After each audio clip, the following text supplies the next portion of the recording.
أعوذ بالله من الشيطان الرجيم. بسم الله الرحمن الرحيم. الحمد لله رب العالمين الرحمن الرحيم مالك يوم الدين إياك نعبد وإياك نستعين اهدنا الصراط المستقيم صراط الذين أنعمت عليهم غير المغضوب عليهم ولا الضالين.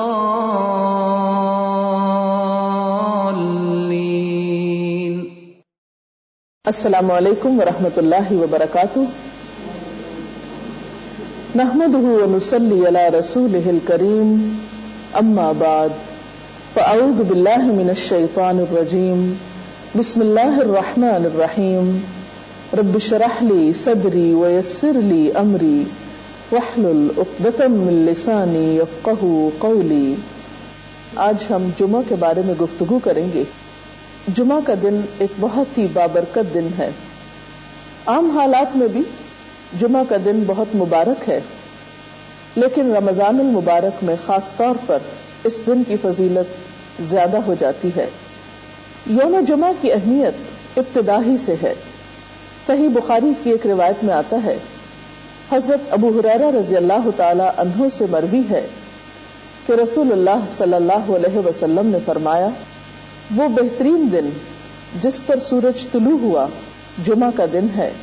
اسی دن حضرت آدم علیہ السلام تخلیق کیے گئے، اسی دن جنت میں داخل کیے گئے اور اسی دن وہاں سے نکالے گئے، اور قیامت واقع نہیں ہوگی مگر جمعہ کے دن. تو اس سے پتہ چلتا ہے کہ جمعہ کا دن اسلامی تاریخ میں اہمیت کا حامل ہے. اس دن میں سب سے اہم کام جو ہمیں کرنا ہے وہ نماز جمعہ کا اہتمام ہے.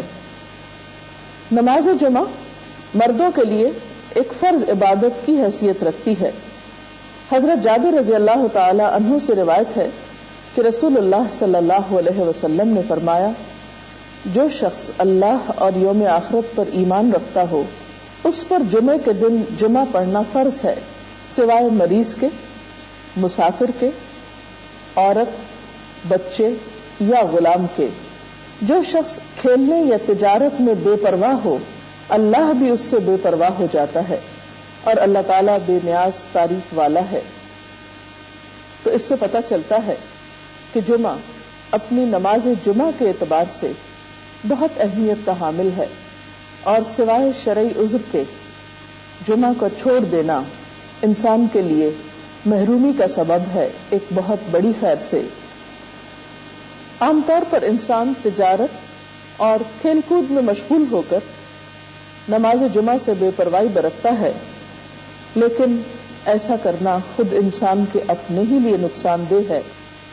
جمعہ کے دن ایک خاص گھڑی ہوتی ہے جس میں انسان کی دعائیں قبول ہوتی ہیں.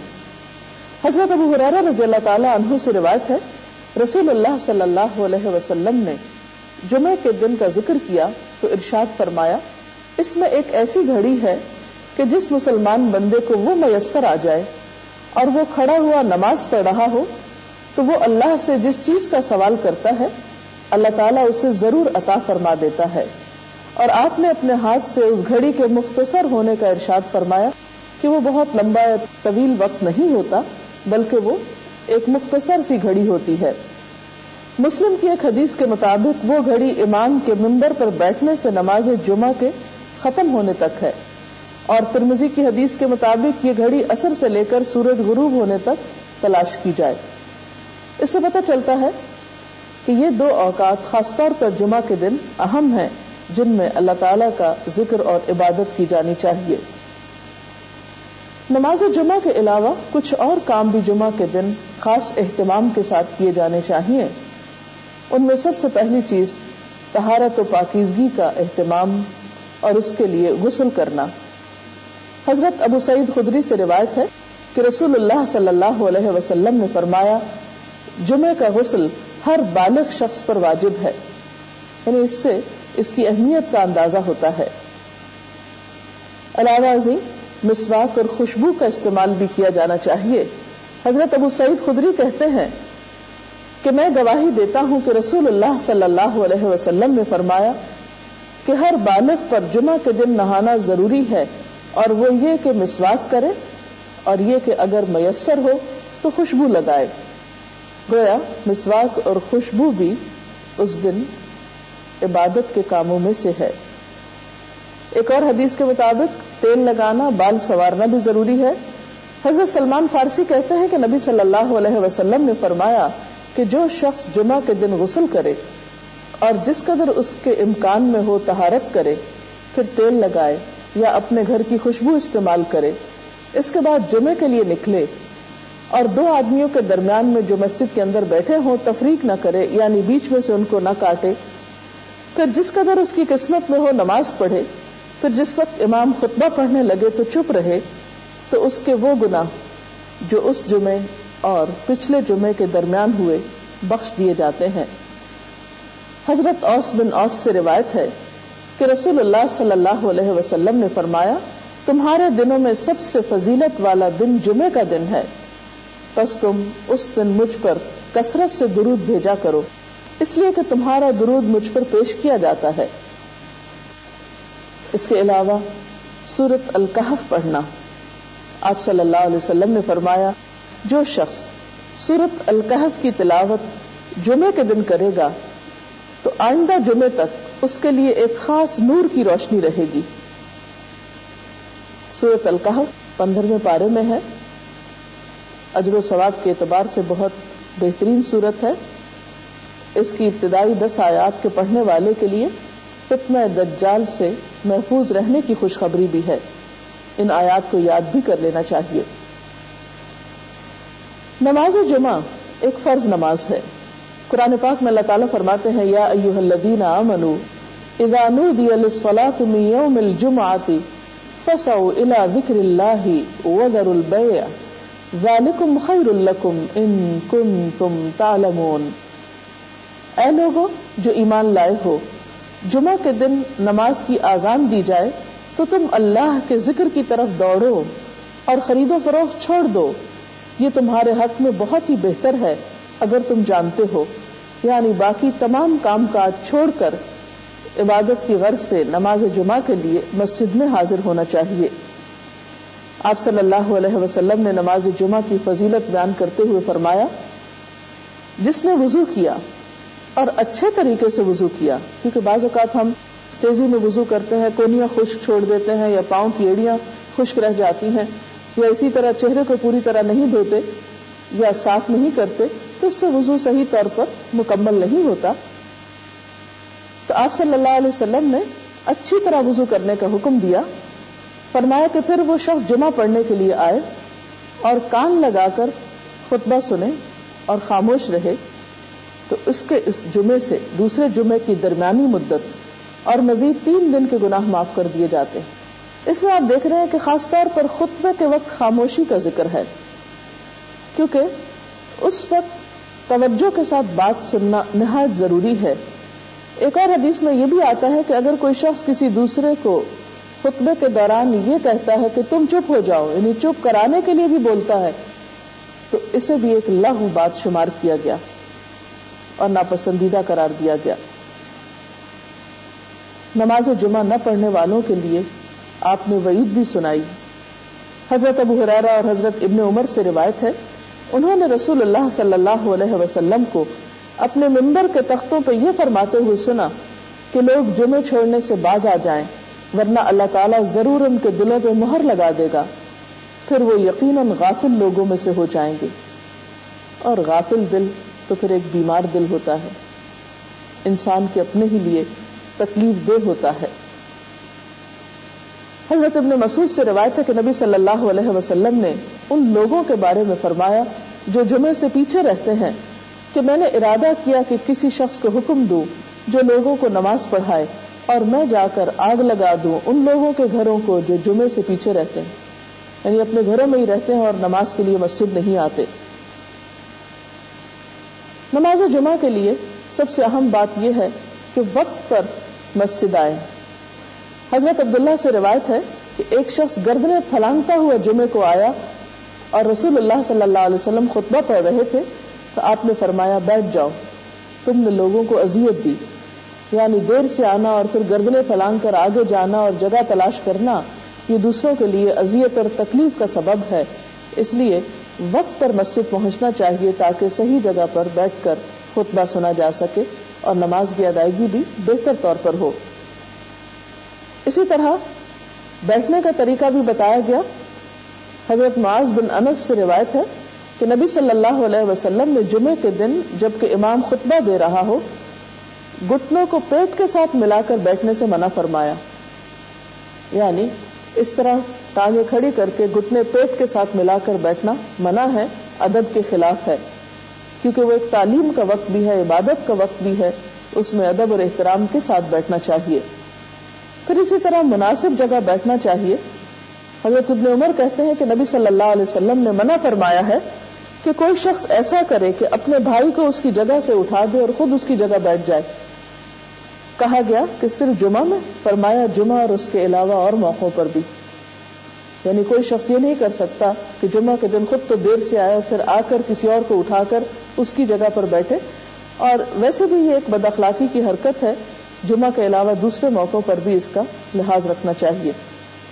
پھر یہ کہ خطبہ خاموشی سے سننا چاہیے. آپ صلی اللہ علیہ وسلم نے فرمایا اگر جمعے کے دن جب کہ امام خطبہ پڑھ رہا ہو پھر تو اپنے پاس والے سے یہ کہے کہ چپ رہ تو بے شک تو نے لغو یعنی بری حرکت کی. جمعہ پڑھنے کے بعد سب کو منتشر ہو جانا چاہیے اور اگر کوئی شخص چاہے تو دنیا کے کام کاج میں دوبارہ بھی شامل ہو سکتا ہے، مشغول ہو سکتا ہے. قرآن پاک میں اللہ تعالیٰ فرماتے ہیں فَإِذَا قُضِيَتِ الصَّلَاةُ فَانْتَشِرُوا فِي الْأَرْضِ وَابْتَغُوا مِنْ فَضْلِ اللَّهِ وَاذْكُرُوا اللَّهَ كَثِيرًا لَعَلَّكُمْ تُفْلِحُونَ. پھر جب نماز ہو چکے تو زمین میں پھیل جاؤ اور اللہ کا فضل تلاش کرو اور کثرت سے اللہ کا ذکر کیا کرو تاکہ فلاح پاؤ، کامیاب ہو جاؤ. اس سے پتہ چلتا ہے کہ ہمارا دین دین فطرت ہے. اس میں انسانوں کو ایسی عبادت کے لیے نہیں کہا گیا، مجبور نہیں کیا گیا کہ جس میں مشغول ہو کر وہ اپنی دنیا کے کاموں سے یکسر بے نیاز ہو جائیں. ہمارا دین دین فطرت ہے. اس میں انسان کو عبادت میں ایسی تکلیف نہیں دی گئی کہ جس میں مشغول ہو کر وہ اپنی دنیا کے کاموں سے بالکل بے نیاز ہو جائے اور اپنی ذمہ داریوں کو دوسروں پر ڈال دے.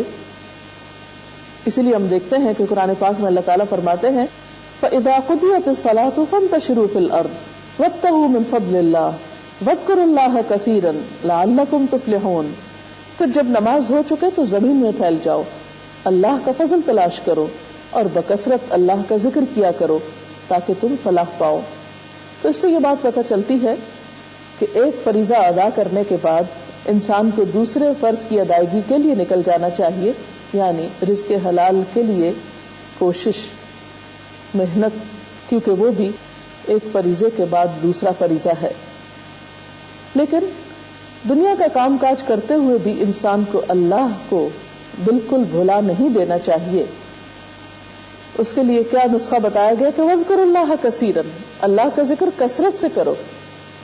یعنی انسان اپنے کام کاج میں بھی جب خاموش لمحات آئیں تو سبحان اللہ، الحمدللہ، اللہ اکبر کوئی بھی تسبیح اپنی زبان سے کر سکتا ہے. اس کے لیے کوئی باوضو ہونا یا قبلہ کی طرف منہ کرنا یا جائے نماز پہ بیٹھنا شرط نہیں. خواہ آپ چل پھر رہے ہوں، جوتے بھی پہنے ہوں، آپ اپنے دنیا کے کام میں مصروف ہوں لیکن خاموش ہوں تو ساتھ ساتھ ذکر کر سکتے ہیں. مثلاً آپ کسی فیکٹری میں کام کرتے ہیں، کسی ایسی جگہ پر کام کرتے ہیں کہ جہاں آپ کسی کے ساتھ کوئی بات چیت نہیں کرتے اور مسلسل خاموش کھڑے ہیں، تو خاموش رہنے کی بجائے ساتھ ساتھ اگر آپ ذکر کرتے رہیں تو وہ آپ کے لیے درجات میں اضافے اور اللہ کے قرب کا ذریعہ بنے گا. پھر اسی طرح جمعے کی رات کے بارے میں فرمایا. حضرت ابو ہریرہ سے روایت ہے کہ آپ نے فرمایا تم جمعے کی رات کو دوسری راتوں کے درمیان سے قیام وغیرہ کے لیے خاص نہ کرو اور نہ جمعے کے دن کو دوسرے دنوں کے درمیان سے روزے کے لیے خاص کرو، مگر یہ کہ جمعہ اس مدت میں آ جائے جس میں تمہارا کوئی آدمی روزے رکھتا ہو. تو اس سے پتہ چلتا ہے کہ جمعے کے دن کی خاص عبادت تو نماز جمعہ کی ادائیگی ہے، پھر کچھ اذکار وغیرہ ہیں، لیکن صرف جمعے کے دن کو روزے کے لیے خاص کرنا یا رات کو عبادت کے لیے خاص کرنا ایسا حکم نہیں دیا گیا. اس لیے اس سے پرہیز کرنا چاہیے. ہاں اگر ایک شخص کی ایک روٹین ہے، ایسی کسی عبادت کی جو دوسرے دنوں میں بھی وہ کرتا اور بیچ میں جمعے کا دن بھی آ جاتا ہے تو کوئی حرج نہیں. اچھا سوال یہ پیدا ہوتا ہے کہ اس چیز سے کیوں منع کیا گیا ہے یا اس تکلیف سے کیوں بچایا گیا ہے. تو بات یہ ہے کہ کسی بھی چیز کی پابندی یا کسی بھی چیز کے لیے کسی خاص دن یا وقت کا مقرر کرنا بسا اوقات دوسروں پر بوجھ بھی بن جاتا ہے, مشکل بھی ہوتا ہے. تو اس لیے اس میں سہولت رکھی گئی اور مخصوص دنوں تک ہی عبادت کو پھر محدود نہ کر لیا جائے, ہفتے کے باقی دنوں میں بھی عبادت کی جائے. بخاری اور مسلم کی ایک اور حدیث میں تنہا جمعہ کے دن روزہ رکھنے سے منع کیا گیا, سوائے اس کے کہ ساتھ اس کے ایک دن پہلے یا بعد کا روزہ بھی ملا لیا جائے تو پھر حرج نہیں ہے. تو یہ تھی چند باتیں جمعے کے حوالے سے. اللہ کرے کہ رمضان المبارک میں آپ سب کے جمعے بہت اچھی طرح گزرے. اس میں جو کچھ بتایا گیا اس میں زیادہ تر باتیں مردوں سے متعلق ہیں, لیکن خواتین بھی گھر پر نہا دھو کر نماز کے علاوہ قرآن پاک کی تلاوت, خصوصاً سورۃ الکہف کی تلاوت اور دیگر ذکر اذکار کا خاص اہتمام کر سکتی ہیں, کیونکہ اس دن ایک ایسی خاص گھڑی ہے جس میں دعاؤں کی قبولیت ہوتی ہے اور انسان اللہ تعالیٰ کا قرب پا سکتا ہے. اس لیے اس موقع سے خوب فائدہ اٹھانا چاہیے. اب اجازت چاہتے ہیں. اللہ حافظ.